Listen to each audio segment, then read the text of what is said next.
O mito da caverna é uma explicação alegórica do mestre Platão. Aparece no 7º livro de A República. Refere-se à situação do ser humano frente ao conhecimento. Com ele, Platão tenta explicar a existência de dois mundos: o mundo sensível, conhecido através dos sentidos, e o mundo inteligível, só alcançado mediante a razão.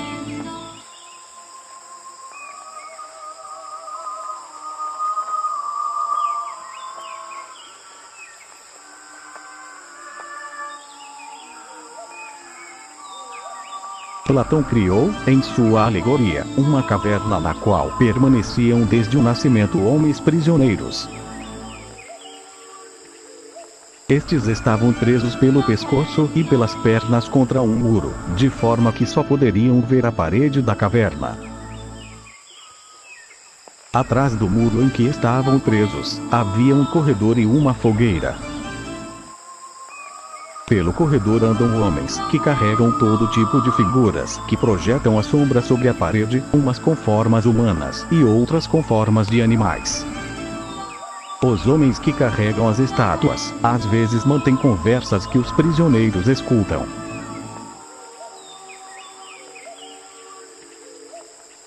No canto em que estão presos, não viam nada além das sombras que eram projetadas pelo fogo no fundo da caverna, e chegam a acreditar que as sombras projetadas são a realidade. Neste momento, Glauco, interlocutor de Sócrates, afirma que está totalmente convencido que os prisioneiros consideram as sombras na parede como reais, por serem as únicas formas que eles conhecem.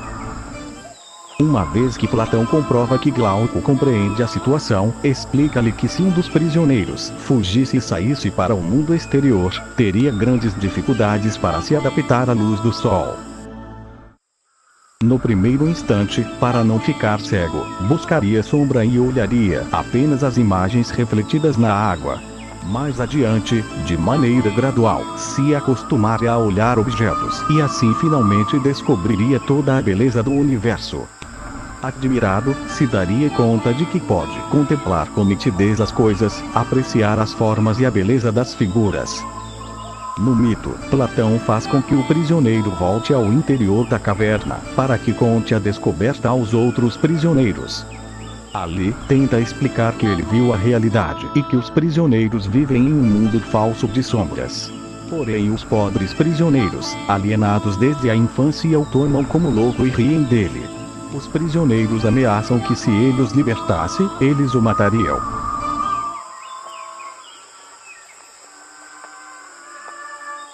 Neste mito, o ser humano se identifica com os prisioneiros. As sombras dos homens e das coisas projetadas na parede são as aparências captadas por meio dos sentidos e tomadas como reais, o mundo sensível.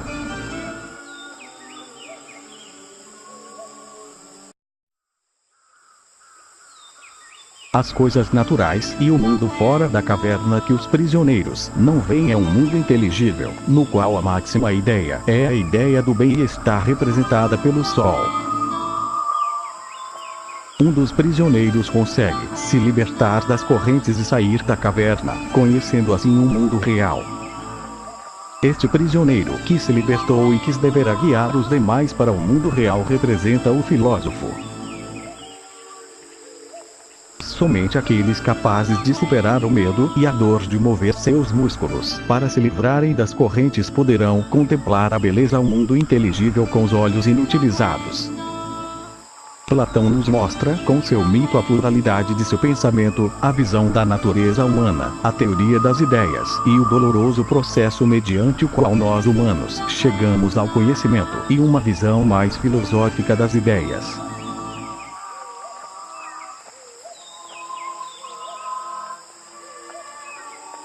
Platão, no mito da caverna, distingue nitidamente três dimensões: a antropológica, a ontológica e epistemológica, e a moral e política.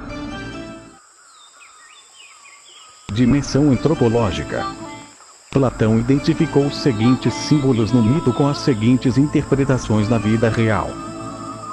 Os prisioneiros representam o homem na medida em que ele vive inserido no mundo sensível e seus valores.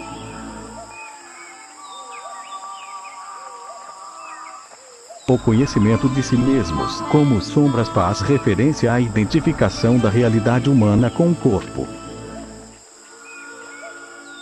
A liberação do prisioneiro é o descobrimento de um mundo verdadeiro, o mundo das ideias. Quando o prisioneiro é libertado, reconhece os objetos na caverna, sobe ao mundo exterior e reconhece os objetos do mundo exterior. O filósofo libera moral e intelectualmente sua alma das limitações e correntes do corpo do mundo sensível e ascende a um mundo inteligível. Esta é a prática da dialética e da filosofia. Quando se conhecem a si mesmos no mundo exterior, por meio da prática da filosofia, começam a identificar a realidade humana com a alma. Dimensão ontológica e epistemológica. No mundo subterrâneo, as sombras projetadas são os reflexos dos objetos do mundo exterior. Assim, os objetos refletidos se corresponderiam com os objetos do exterior e a luz do fogo com o sol. No exterior, os objetos refletidos na água seriam as ideias matemáticas, os objetos em si corresponderiam às ideias superiores, e o sol seria a ideia do bem.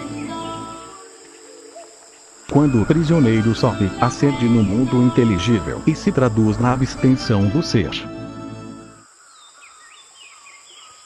Dimensão moral e política. Platão sente a necessidade de libertar o prisioneiro, por isso emprega com frequência a expressão "se você o forçar" ou "se a força arrastá-lo". Isto, na vida real, representa que o destino do homem não é no mundo físico, e sim no mundo absoluto e divino das ideias, pelo que é necessária a dialética ou filosofia para o cumprimento deste destino. O prisioneiro volta de novo à caverna. Isso se refere ao fato de que o filósofo não pode se limitar a uma mera contemplação das ideias, e tem a obrigação moral de ajudar a libertar as demais pessoas. Quanto ao assassinato do prisioneiro que escapou, Platão demonstra o processo de morte de Sócrates e de todos aqueles que insistem em mostrar a verdade aos homens. O papel que o sol tem na vida, realidade e governo, é o da ideia do bem como o princípio que cria tanta inteligibilidade, realidade e ilumina a vida moral e política.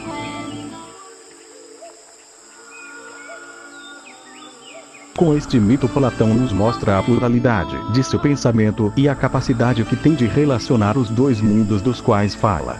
Como já disse o sábio grego, o corpo humano é uma carruagem, e eu sou quem o conduz. O pensamento é a rédea e os sentimentos são os cavalos.